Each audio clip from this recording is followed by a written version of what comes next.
Assalamualaikum dan salam sejahtera. Berita nasional bersama saya Nur Rashikin Abdul Rahman. Saya Ivan Tu dan berikut paparan utama edisi Ahad 14 Ogos.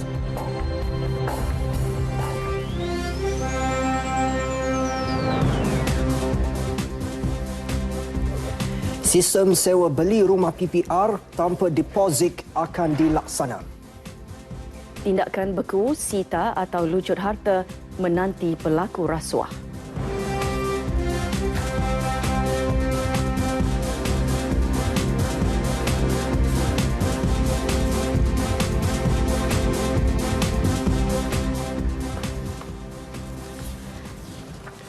Tindakan tegas termasuk membeku, menyita atau melucutkan hak harta yang diperoleh melalui perbuatan rasuah dan salah guna kuasa akan diguna lebih agresif dalam membendung pelakuan rasuah. Ketua Pesuruhjaya Suruhanjaya Pencegahan Rasuah Malaysia SPRM yang baharu, Datuk Zulkifli Ahmad berkata, tindakan itu akan dijalankan dengan menggunakan kemampuan dan kuasa penguatkuasaan sedia ada. Antaranya tindakan boleh diambil melalui peruntukan di bawah atas Suruhanjaya Pencegahan Rasuah Malaysia 2009 atau pencegahan pengubahan wang haram, pencegahan pembiayaan keganasan dan hasil daripada aktiviti haram 2001 AMLA. SPRM perlu memastikan bahawa apa sahaja perolehan yang diperoleh dengan hasil rasuah dan juga salah guna kuasa perlu dirampas, disita dan dilucuthakkan kepada kerajaan, bukan sekadar pesalah dibawa ke muka pengadilan. Datuk Zulkifli berkata bagi memastikan tindakan itu lebih berkesan, pembekuan harta boleh dibuat walaupun seseorang itu baru menjadi suspek dan kesnya masih dalam siasatan. Pada masa yang sama, mereka yang membenarkan nama digunakan untuk pesalah menyembunyikan aset yang diperoleh secara rasuah dan salah guna kuasa juga tidak akan terlepas daripada dikenakan tindakan. Apapun pilihan politik yang ada, orang Melayu mesti mempertahankan UMNO. Presiden UMNO Datuk Seri Najib Tun Razak menegaskan ia penting atas nama perjuangan agama, bangsa dan negara. Datuk Seri Najib berucap merasmikan mesyuarat UMNO bahagian Kota Tinggi di Sedili Besar Kota Tinggi Johor. Menurutnya, walaupun ada yang memilih haluan dan jalan yang bertentangan dengan wadah perjuangan UMNO, orang Melayu tidak seharusnya lupa kepada roh perjuangan parti yang menyatu padukan Melayu. Itu asal usul kita. Parti Keramat ini lahir dalam satu suasana untuk memperjuangkan satu gagasan yang sangat mulia. Sebab itulah, kalau kita kata bahawa ada parti baru atas nama Parti Peribumi Bersatu Malaysia, lepas itu parti ini pula kata nak bekerjasama dengan parti DAP, maka di mana letaknya perjuangan peribumi kalau DAP sendiri sebagai sebuah parti tidak pernah menyokong perjuangan atas nama peribumi dan hak bumi putera. Tambah Datuk Seri Najib, sebarang masalah dalam parti perlu diselesaikan secara dalaman. Beliau sendiri mengambil sikap berjiwa besar dan menghulurkan tangan perdamaian walaupun tidak disambut. Ibarat kita dalam sebuah rumah, kalau tak kena perabot, kita boleh ganti, kita boleh kalih perabot tu. Kalau ada pinggan mangkuk yang sumbing, kita boleh beli yang baru. Kalau ada langsir dah robek itu, kita boleh ganti dengan langsir yang baru. Tetapi kalau kita ni membakar rumah UMNO ni, di mana kita nak cari tempat kita berteduh? Datuk Seri Khalid baca pantun tadi. Kalau UMNO tersungkur, di mana orang Melayu nak berteduh? Maknanya kalau UMNO, parti UMNO, rumah UMNO ni kita binasakan, di mana tempat kita nak bernaung, di mana kita nak bergantung harap? Datuk Seri Najib berharap Johor sekali lagi muncul sebagai kubu kuat UMNO pada pilihan raya umum akan datang. Ikrar warga Johor mesti disusuli perancangan rapi, usaha, kebersamaan dan semangat yang jitu. Sebagai Presiden yang dipilih 160,000 perwakilan, Datuk Seri Najib berkata beliau adalah seorang pemimpin yang terbuka dan mahu menjadi Presiden yang disokong ahli parti. Dan langkah meminda perlembagaan parti bukanlah pilihannya jika beliau berhasrat mentadbir parti selama-lamanya. Kepimpinan di kawasan bandar harus mengambil peduli keberadaan kumpulan sasar yang telah melalui proses urbanisasi. Timbalan Perdana Menteri Datuk Seri Dr. Ahmad Zahid Hamidi berkata rangka tindakan yang sesuai harus dibentuk. Ia mengambil kira kehendak komuniti bandar yang lebih separuh daripadanya adalah golongan berpendapatan pertengahan yang juga disebut hipster culture. Kita kurang mengambil kepedulian. Mungkin. Bukan salah kepimpinan dulu, bukan salah kepimpinan sebelum-sebelum itu. Sebab nilai telah berubah. Oleh sebab itu, kita harus merubah kaedah pendekatan kita. Kita jangan mudah menyalahkan orang lain. Kita harus merelevankan negeri kita dengan kumpulan sasaran atau halayak kita. Kalau cara Bagan Datuk digunakan di Shah Alam, memang tak kena. Justru beliau berkata sokongan dari segi keperluan sosioekonomi harus disantuni kerana gaya hidup yang berbeza. Contohnya, ramai yang memilih untuk membuka perniagaan sendiri termasuk berasaskan khidmat dalam talian. Datuk Seri Dr. Ahmad Zahid berucap merasmikan mesyuarat perwakilan UMNO bahagian Shah Alam. Dalam perkembangan lain, projek perumahan rakyat PPR di Ibu Negara akan dilaksana secara sistem sewa dan beli tanpa bayaran deposit bagi membantu mengurangkan bebanan rakyat. Mengumumkannya, Datuk Seri Dr. Ahmad Zahid berkata anak-anak penghuni PPR juga ditawarkan perkhidmatan bas sekolah percuma. Berucap merasmikan persidangan perwakilan UMNO bahagian Lembah Pantai Kuala Lumpur, Datuk Seri Dr. Ahmad Zahid berkata pelaksanaan itu bagi membantu keluarga daripada golongan miskin bandar. Menteri Wilayah Persekutuan untuk melaksanakan melalui Dewan Bandaraya supaya PPR di seluruh wilayah persekutuan ini dibuat dengan cara sewa beli tanpa bayaran deposit. Justru Menteri Wilayah Persekutuan diminta memperincikan mekanisme pelaksanaannya untuk dilaksana segera. Dua cadangan tersebut sebelum ini telah dikemukakan oleh Ketua UMNO bahagian Lembah Pantai, Datuk Raja Nong Cik Raja Zainal Abidin. Sementara itu, Menteri Wilayah Persekutuan Datuk Seri Tengku Adnan Tengku Mansor maklumkan beliau akan bertemu pihak DBKL esok bagi membincangkan mengenai bas percuma kepada anak-anak penduduk rumah PPR itu. Saya juga akan menyahut cabaran yang amat berhormat Timbalan Perdana Menteri bahawa kita akan beri bas percuma. Saya akan bincang dengan pihak DBKL dan kita akan aturkan beri bas percuma kepada rakyat untuk meringankan bebanan khususannya ibu bapa untuk menghantar anak mereka ke sekolah, khususannya sekolah yang lebih jauh daripada PPR. Tadi dah dapat arahan, saya akan bincang dengan pihak DBKL besok dan kita akan schedulekan dan kita akan buat pengumuman bila kita akan lancarkan. Bagi Datuk Seri Raja Nong Cik pula, isu kos pengangkutan dan kemiskinan bandar harus diberi perhatian serius kerajaan. Sebagai Ketua UMNO bahagian di kawasan pembangkang, beliau akan terus membawakan permasalahan rakyat ke peringkat tertinggi bagi memastikan beban rakyat dapat dikurangkan. Jadi saya dah bangkitkan pasal kos pengangkutan. Saya sendiri kata ada kajian kata Singapura adalah lebih murah daripada kita. Tadi Menteri ataupun TPM telah mengumumkan transport atau bas sekolah akan dapat percuma. Itu satu pendekatan yang baik. Yang saya rasa perlu. Pasal itu juga satu kos elemen yang membebankan warga miskin bandar ni.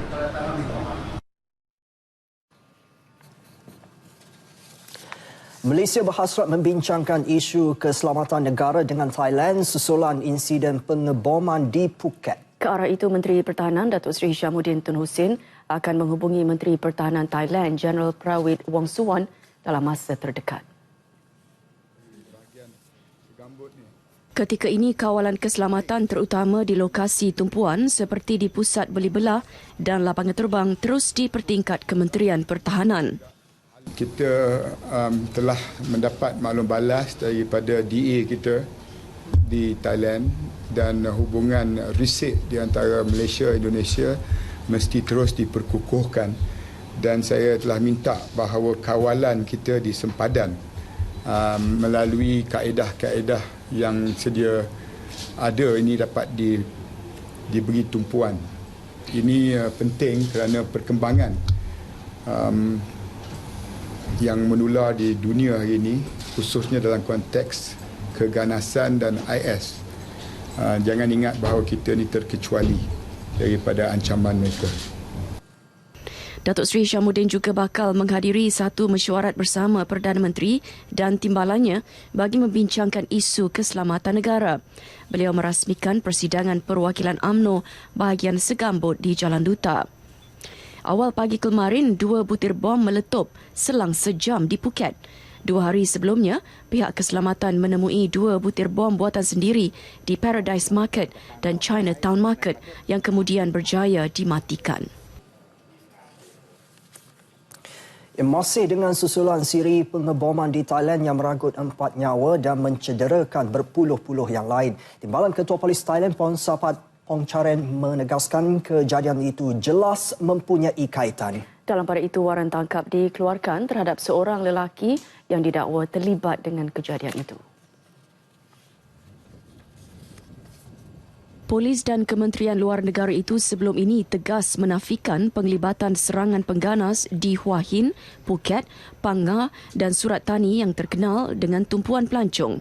Serentak itu, Komander Polis di 3 daerah terbabit menawarkan ganjaran tunai terhadap maklumat yang boleh membawa kepada tangkapan suspek. Di Hua Hin, suasana kembali tenang, bagaimanapun terdapat kedai-kedai yang masih belum dibuka akibat kejadian tersebut. Serangan bom di keempat-empat lokasi peranginan itu berlaku Khamis dan Jumaat lalu. Pongsapat berkata, jenayah itu dilakukan oleh kumpulan bertindak serentak atas arahan seorang ketua. Waran tangkap turut dikeluarkan berkaitan jenayah kebakaran di sebuah pasaraya di Nakhon Si Thammarat. Suruhanjaya Komunikasi dan Multimedia SKMM sedang mengkaji cadangan bagi membolehkan pendeposit dan pendaftaran bakal haji dibuat melalui sistem dalam talian. Kemudahan bakal disediakan di 840 pusat internet satu Malaysia seluruh negara. Ini masih dalam pembincangan awal dan insya-Allah saya percaya mungkin untuk musim haji yang akan datang perkara ini bolehlah kita laksanakanlah. Jadi itulah antara beberapa perkara yang pihak kerajaan cuma membantu jemaah haji kita bagi memudahkan segala urusan haji lah. Beliau meraihkan bakal haji kawasan Parlimen Hulu Terengganu di Bandar Kuala Berang. Dalam perkembangan sama, katanya syarikat pemberi perkhidmatan telekomunikasi Telco turut menawarkan kemudahan kepada jemaah yang berada di Tanah Suci melayari internet dan berkomunikasi dengan keluarga. Pakej perantauan antarabangsa yang diluluskan Kerajaan Arab Saudi termasuk kad SIM dengan harga berpatutan bermula 13 Ogos hingga 31 Oktober. Masalah jemaah tersasar dari laluan dan kehilangan lencana haji antara aduan yang kerap diterima di Pusat Khidmat Pelanggan Tabung Haji di Mekah. Bagi membantu jemaah menangani masalah tersebut, seramai 36 petugas tabung haji termasuk 17 anggota rondaan ditempatkan di pusat berkenaan. Nordin Hamid ada laporannya. Menurut pengurus Pusat Khidmat Pelanggan TH, Ros Azmi Badri, tindakan segera akan diambil bagi setiap aduan yang diterima. 17 anggota peronda bertugas mengikut giliran selama 24 jam di 7 lokasi yang telah ditetapkan di sekitar Masjidil Haram. Setakat ini, 9 laporan diterima berhubung jemaah tersasar, manakala 68 laporan berhubung kehilangan lencana haji. Kita ada 17 anggota untuk rondaan dan kita bagi pada 2 kumpulan. Ya, mereka ini terdiri pada 8 orang setiap kumpulan dan kita telah tentukan checkpoint yang mereka akan berada di sekitar Masjid Haram. Ya, sehingga ini kita ada lebih kurang 7 checkpoint yang kita telah tentukan untuk kita memastikan setiap jemaah haji yang berada di sekitar Masjid Haram dapat kemungkinan berlakunya mereka tersasar dan sebagainya, mereka akan dapat balik ke maktab masing-masing. Beliau ditemui dalam sidang media di Hotel Abraj Janadriah di Mekah. Terdapat 3 pusat khidmat pelanggan TH dibuka 24 jam untuk kemudahan jemaah, iaitu 2 di Mekah dan 1 Madinah. Laporan Nordin Hamid bersama juru kamera Muhammad Khairul Anwar Muhammad Khalid untuk berita RTM.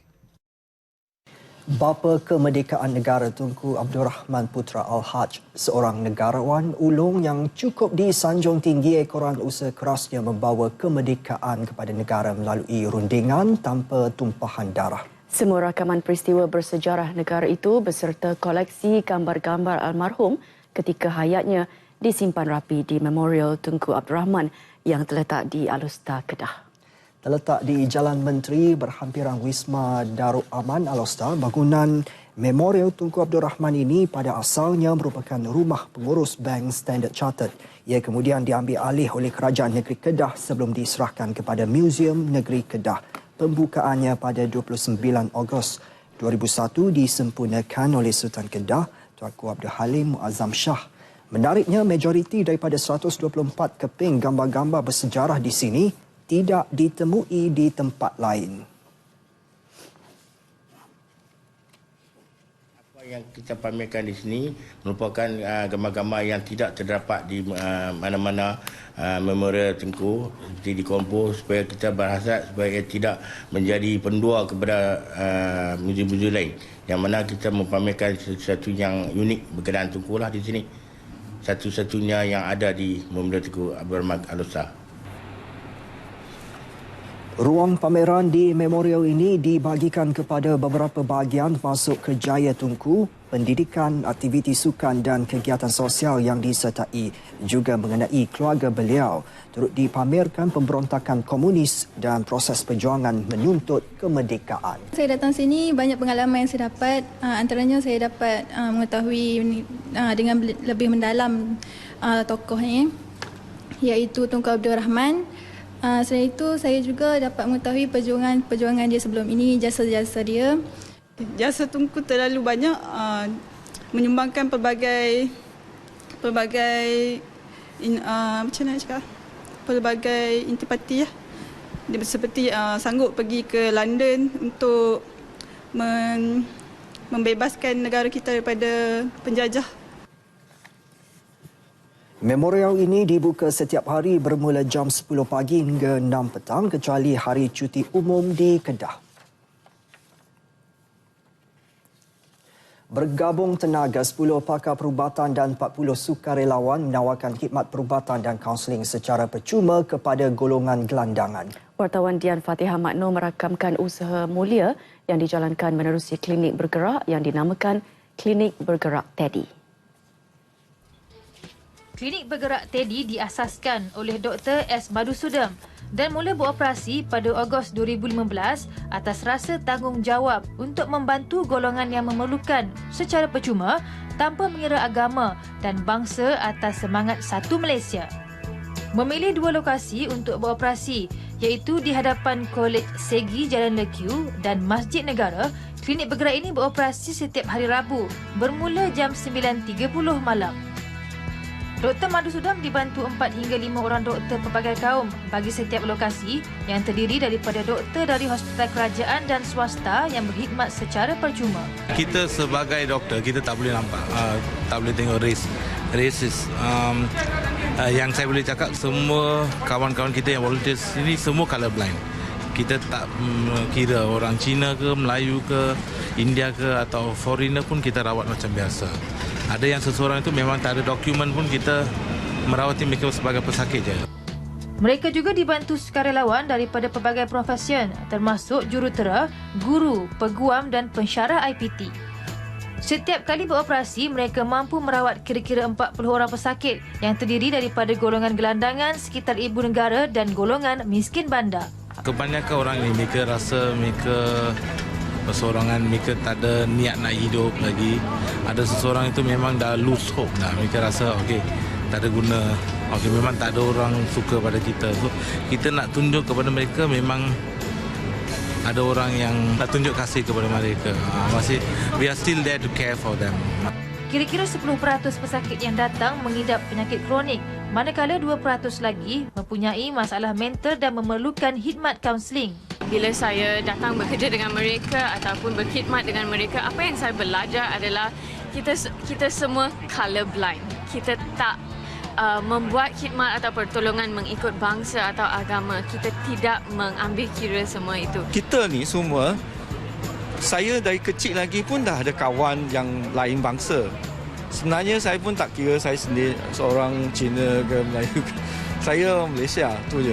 Ada Cina, ada India, di mana saya banyaklah berinteraksi dan macam bertanya. Saya pun background kejuruteraan, saya memang tak tahulah apa-apa pasal medik ke apa-apa kan. Tapi dari situ saya menimba ilmu juga. Klinik Bergerak Teddy juga bersedia menerima sukarelawan baru yang ingin menyertai dan akan terus berkhidmat kepada masyarakat selagi diperlukan. Semoga apa yang dilakukan pasukan Klinik Bergerak Teddy ini menjadi inspirasi kepada rakyat Malaysia untuk terus mengamalkan semangat muhibah dalam negara yang mempunyai pelbagai bangsa dan agama. Dian Fatia Maknoh untuk RTM. Iskandar Malaysia berjaya meraih pelaburan komited terkumpul berjumlah 208 bilion ringgit dari tahun 2006 hingga Jun lalu. Daripada angka itu, 106.43 bilion ringgit atau 51% adalah pelaburan yang sudah direalisasikan. Selain itu, 60% atau 124 bilion ringgit daripada jumlah itu merupakan pelaburan domestik, manakala baki 84.05 bilion ringgit adalah pelaburan asing.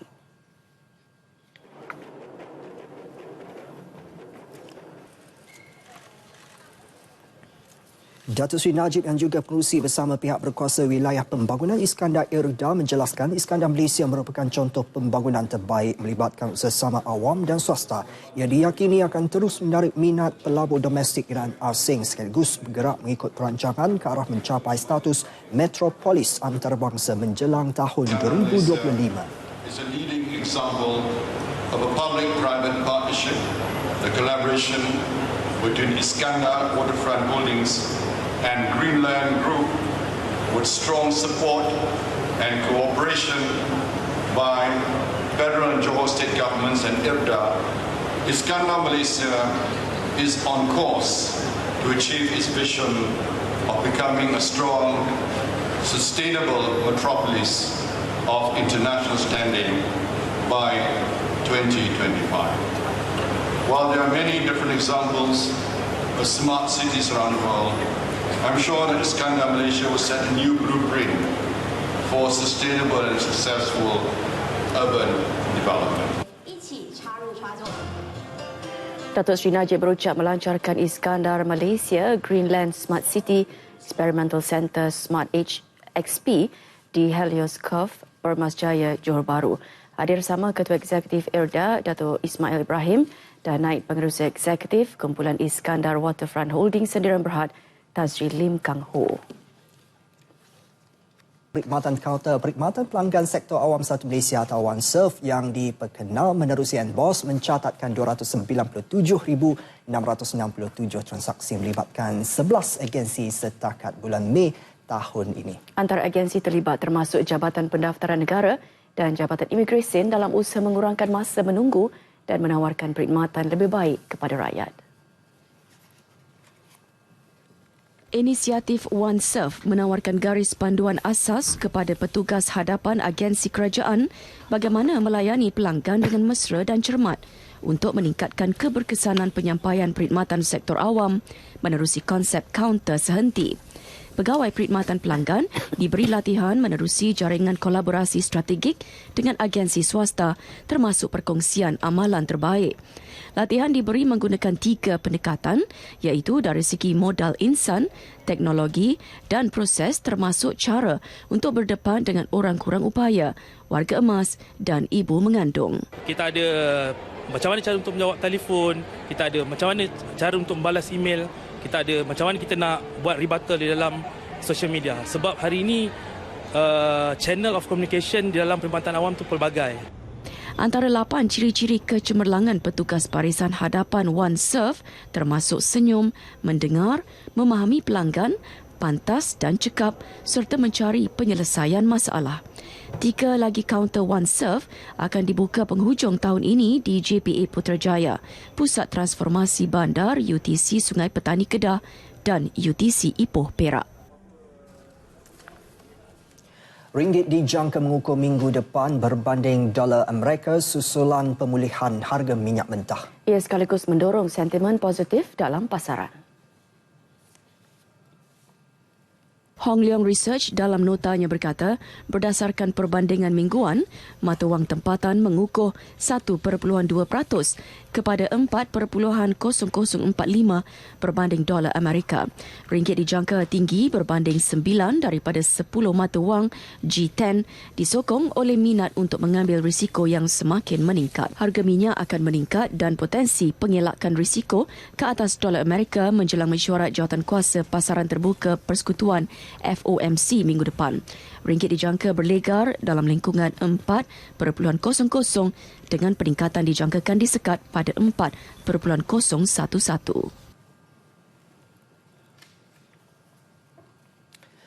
Sebuah kedai emas di Presin 15 Putrajaya mengalami kerugian kira-kira RM30,000 selepas dirompak 3 lelaki bersenjatakan tukur besi dan penyembul lada. Ketua Polis Daerah Putrajaya ACP Rosli Hassan berkata, dalam kejadian pukul 2.05 petang tadi itu, 3 pekerja lelaki kedai itu diterjah 3 lelaki memakai topi keledar bermuka. Ya, perompak-perompak itu dikatakan melepaskan semburan lada ke arah mereka sambil memecahkan kaca kotak pameran barang kemas. Ketiga-tiga suspek berusia dalam lingkungan 20-an. Mereka lari ke arah belakang kedai makan dekat kedai emas tersebut selepas melakukan rompakan.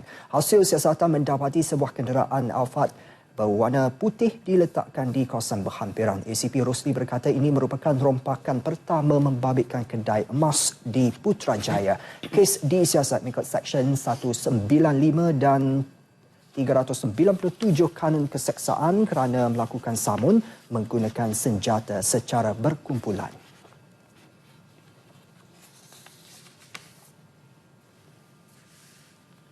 Dibesarkan dengan persekitaran yang banyak tulisan Jawi sejak kecil menjadikan seorang wanita berbangsa Cina, Yi Xiangyun, mahir menulis dan membaca tulisan Jawi. Baginya, agama bukan penghalang untuknya mempelajari abjad yang lebih sinonim dengan Islam. Sebaliknya, kemahiran itu dianggap satu kelebihan istimewa yang jarang dimiliki ramai orang. Yi Xiangyun, 26 tahun yang lebih merosak, dipanggil Lauren, mula berminat mempelajari tulisan dan membaca Jawi setelah mengikut keluarganya berpindah ke Brunei.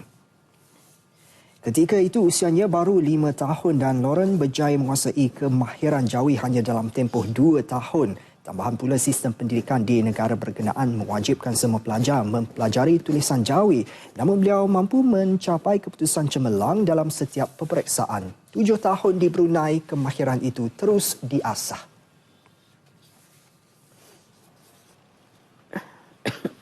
Sebab dia sangat menarik dan interesting lah sebab cikgu dalam sekolah dia ajar macam menarik, so saya rasa nak tulis. Lepas tu keputusan sekolah pun okey, selalu dapat 100% dalam bahasa Jawi. Brunei tu negara Islam, so semua dia punya signboard, dia punya buku semua pun ada tulisan Jawi. So itu pun salah satu faktor yang tolong saya improve dan buat saya minat macam nak belajar Jawi. Walaupun merupakan anak tunggal, ibu bapanya tidak pernah menghalang beliau untuk mempelajari kemahiran Jawi. Malah Lauren turut mendapat sokongan daripada pengasuh. Saya membesar dekat rumah pengasuh masa parents kerja. So dia hantar saya ke rumah pengasuh. Rumah pengasuh walaupun dia orang Chinese, tapi dia pun juga pandai bahasa Jawi. So dia akan suruh kita praktis lah. So 1-2 jam sehari lepas makan, lepas buat kerja homework, so kita akan buat tulisan Jawi. Lepas tu kita akan buat tulisan Mandarin. So dia akan ajar kita lah, kena tahu banyak languages. Beliau yang kini bertugas sebagai wartawan di sebuah akhbar berbahasa Inggeris di Johor Bahru sering dijadikan rujukan kawan-kawannya yang tidak mahir membaca Jawi. bangga sebab dia salah seorang perempuan Cina yang I tahu boleh tulis Jawi. Yang lain semua I kenal semua tak boleh. Maybe masa dulu-dulu masa mak saya pun boleh tulis Jawi tapi dah lupa. So at least she still going on with her practice and all. Kira macam satu yang tak expect lah benda tu kan, sebab dia pun bahasa lain. So nampaknya dia lagi mahir ke apa kan, walaupun kita yang bahasa apa pun tak berapa fasih, tak berapa tahu nak baca benda tu. Macam so tanyalah daripada mana, daripada sekolah ke apa kan. Rasanya kat sini pun belum pernah dengar pun yang macam dia tu pandai bahasa Jawi semualah. Bukan itu saja, anak kelahiran Melaka ini mempunyai semangat perpaduan yang jitu. Lauren tidak janggal mengenakan baju kurung, malah turut berpuasa ketika bulan Ramadan. Insiden tercetusnya penyakit anjing gila atau rabies di utara Semenanjung tahun lalu memberi tamparan hebat kepada masyarakat, terutama menyentuh peranan mereka meningkatkan tahap keadaan persekitaran. Ini kerana penyakit rabies bukan sahaja menjangkiti anjing dan kucing, malah boleh mengancam kesihatan dan kesejahteraan manusia. Ya, ikuti laporan penularan haiwan berkeliaran bagi menangani masalah itu bersama wartawan Syamila Rastam di sekitar seberang Perai, Pulau Pinang. Mengambil serius hal itu, Kementerian Kesejahteraan Bandar, Perumahan dan Kerajaan Tempatan KPKT melalui Jabatan Kerajaan Tempatan melakukan pelbagai usaha menangani populasi haiwan terbiar mengikut garis panduan dengan mengambil kira keselamatan haiwan terbabit dan orang awam. Tujuan panduan itu supaya kita ada satu panduan yang boleh guna pakai di Jabatan Kerajaan Tempatan sebagai keseragaman lah. Dan di samping itu kita juga ada dapat rungutan lah daripada NGO dan orang ramai mengenai penganiayaan anjing semasa tangkapan. Jadi kita ambil kira juga aspek itu. Selain melibatkan Majlis Perbandaran Seberang Perai MPSP, operasi turut mendapat kerjasama Universiti Malaysia Kelantan UMK untuk proses pemandulan anjing. Antara kawasan tumpuan sekitar Kota Permai, Curu, Pakan, Bukit Mertajam dan Nibong Tebal. Statistik MPSP turut menunjukkan masih terdapat kira-kira 10% pemilik anjing di kawasan itu tidak memberi kerjasama untuk menjalankan kaedah pemandulan terhadap haiwan peliharaan mereka. Sekaligus ia menyukarkan pihak berkuasa mengekang masalah itu. Purata anjing terbuang di kawasan tersebut sekitar 500 ekor setiap bulan. Nak jadi normal ni saya rasa satu cabaran yang hebatlah kepada majlis, sebab kalau kita ketahui anjing ni membiak amat cepat dan kita pun ada lebih kurang berapa ribu, 20,000 anjing yang terbiar ni. Dan kalau kita tengok setiap kali kita tangkap, kita boleh tangkap mungkin dalam 30 ekor satu hari. Saya tak berani nak kata bila kita boleh dapat anjing sifar, tapi kita ke arah untuk mendapatkan anjing terbiar sifar ni. Tapi memang sukar. Biasanya orang ramai sekarang, masa anjing tu kecil, dia suka, dia simpan. Bila anjing tu dah besar, berkurap lah, sakit lah, dia buang. Jadi anjing terbiar ni bukan jatuh dari langit. Anjing terbiar ni adalah hasil daripada perbuatan orang yang tidak bertanggungjawab. Di peringkat veteriner pula, sejak 16 September tahun lalu hingga 30 Julai lepas, sebanyak 5,792 ekor anjing bertuan diberikan suntikan vaksin anti-rabies dengan 213 ekor daripadanya telah dikuarantin. Untuk kita membebaskan negeri Pulau Pinang ni daripada penyakit rabies, kita perlu melakukan surveillance selama 2 tahun. Jadi kita boleh nanti melihat selepas Januari 2018 sama ada kita boleh kata negeri Pulau Pinang ini telah bebas. Setakat ini kita boleh kata negeri Pulau Pinang telah pulih daripada penyakit rabies. Jadi dia memakan masa 2 tahun untuk kita memantau anjing-anjing yang ada di negeri Pulau Pinang ni. Bukan hanya mengharapkan pihak berkuasa semata-mata pemilik haiwan juga diminta supaya tidak bersikap lepas tangan dengan membiarkan haiwan peliharaan mereka berkeliaran di tempat awam yang boleh mengundang bahaya kepada umum. Syamila Rastam bersama juru kamera Mat Rani Mak Zain untuk Berita RTM. Bola sepak TM Piala Malaysia, impian T-Team untuk melayakkan diri ke peringkat suku akhir Piala Malaysia akhirnya terlaksana selepas berjaya menewaskan Kedah 1-0 dalam perlawanan di Stadium Darul Aman malam semalam. Bagaimanapun Kedah turut ke suku akhir selepas masing-masing mengumpul 10 mata. Berbaki satu perlawanan, kedua-dua pasukan akan beraksi pada perlawanan terakhir untuk mengesahkan juara kumpulan A. Babak pertama menyaksikan perlawanan agak hambar apabila kedua-dua pasukan bermain dengan berhati-hati.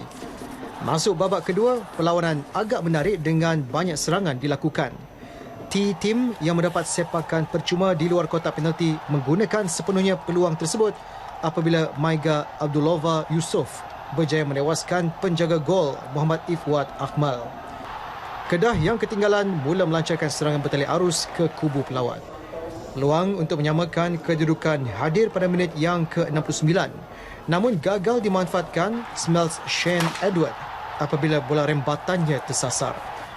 4 minit masa tambahan diberikan namun Kedah terus buntu untuk mencari gol penyamaan.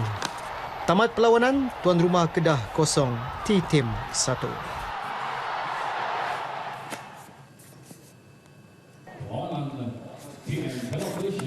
Di Stadium Negeri di Kuching pula, pertemuan dua pasukan terbawah kumpulan A antara Sarawak dengan Johor Darul Takzim 2, JDT 2 sekadar seri 1-1. Skuad Bujang Senang terlebih dahulu menyumbat gol pada minit ke-13 menerusi Nur Syami Izzuan. JDT 2 berusaha mencari gol penyamaan dengan melakukan beberapa serangan ke gawang Sarawak sebelum Muhammad Hadi Fayyad berjaya menjaringkan gol penyamaan pada minit ke-41. Masuk separuh masa kedua, kedua-dua pasukan saling berbalas serangan namun tiada tambahan gol dihasilkan sekaligus menyaksikan kedudukan 1-1 kekal selepas whistle penamat dibunyikan. Ya, dalam aksi kumpulan C pula, perebutan tiket ke suku akhir masih terbuka selepas PKNS FC berjaya mencatatkan kemenangan 2-1 ke atas Perak di Stadium Shah Alam malam semalam. Aksi kedua pasukan bermula agak perlahan untuk 20 minit pertama. Perak bagaimanapun berjaya memecah kebuntuan pada minit ke-26 apabila rembatan Syahrul Muhammad Saad hasil tendangan percuma dari sebelah kiri gol PKNS berjaya mengelirukan Muhammad Nur Haziq Muhammad Aris di gawang lawan. PKNS cuba bangkit mencari gol penyamaan namun hingga tamat babak pertama, kedudukan masih milik The Boss Garus 1-0. Bersambung babak kedua, anak buah E. Elavarasan semakin agresif untuk menyamakan kedudukan dan hasilnya Juan Manuel Corbelli berjaya menyamakan kedudukan pada minit ke-52. The Boss Garus yang tersentak dengan gol penyamaan cuba menyusun serangan namun sering dihampakan aksi kurang kemas pemainnya. Sebaliknya, pemain tuan rumah Matias Hardwa mengejutkan hampir 4,000 penyokong Perak apabila tendangan volinya menerjah jaring pelawat pada minit ke-82 selepas keadaan kelam kabut di hadapan pintu gol. Perak pula semakin tertekan selepas Kenny Palraj dilayangkan kad merah kerana menyiku pemain The Red Ants pada minit ke-85. Kedudukan 2-1 kekal hingga tamat perlawanan. Si kumpulan Johor Darul Takzim JDT mencatat kemenangan pertama saingan TM Piala Malaysia membelasah Polis Diraja Malaysia PDRM 4-1.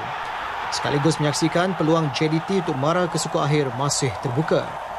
JDT membuka jaringan menerusi Amri Yahya pada minit ke-23 hasil huru-hara di depan gawang PDRM. 6 minit kemudian, Amri sekali lagi menghasilkan gol untuk JDT di depan 2-0. PDRM merapatkan jurang pada minit ke-45 hasil sentuhan penyerang import mereka, Guilherme de Paula. Di babak kedua, JDT melengkapkan malam gemilang mereka apabila Muhammad Nazrin Nawi menjaringkan 2 gol pada minit ke-52 dan 60. JDT yang berada dalam kumpulan C kini mengumpul 6 mata dari 5 perlawanan.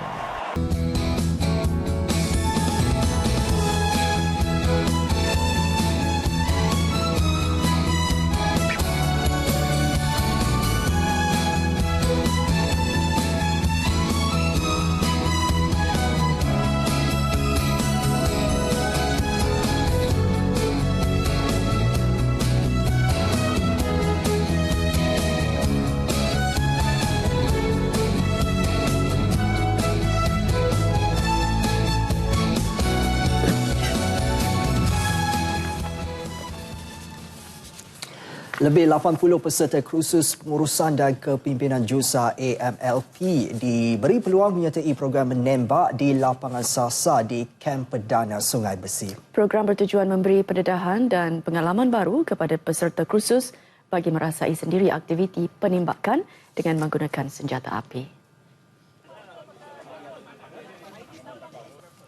Program yang mendapat kerjasama Angkatan Tentera Malaysia ATM ini diatur khas untuk peserta kursus bersempena Bulan Kemerdekaan atau Bulan Kebangsaan bagi memenuhi modul-modul latihan sepanjang mereka mengikuti kursus. Bagi peserta, selain merasa teruja pendedahan itu membantu membentuk disiplin diri untuk bertugas dalam satu pasukan. Inisiatif juga dapat memberi kesedaran tentang susah payah pengorbanan ATM berjuang mempertahan dan mendaulatkan tanah air. Sebenarnya kita tabiklah pada angkatan tentera yang melindungi tanah air kan. Maknanya dia punya jasa kita kena hargai daripada saya kan. Maknanya dalam keadaan normal kita tak boleh nak menembak kan. Jadi kalau keadaan dalam darurat tu lagilah pasal mencabar kan. Jadi itulah kita saya lah daripada exercise ni lah.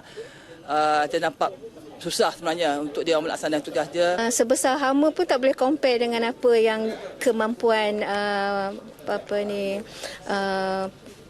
tentera kita buatlah dengan kehebatan mereka tu. Saya rasa saya sangat confident bahawa negara kita dapat dikekalkan keselamatan dan kita tak boleh nafikan kata orang sejarah ataupun hikmat anggota keselamatan kepada tanah air lah. Dan mereka ni pun yang mempertahankan kemerdekaan kita lah di zaman komunis dan sebagainya.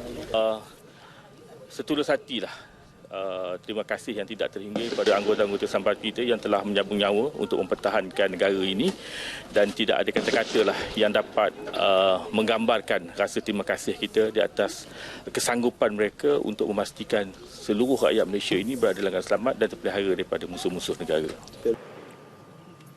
Kesemua peserta diberi peluang menembak menggunakan senapang jenis M4 dan pistol jenis Glock 17. Nasional 8 berakhir di sini. Saudara, kanak-kanak cilik yang diasuh untuk meminati seni pasti dapat menghayatinya dengan penuh minat.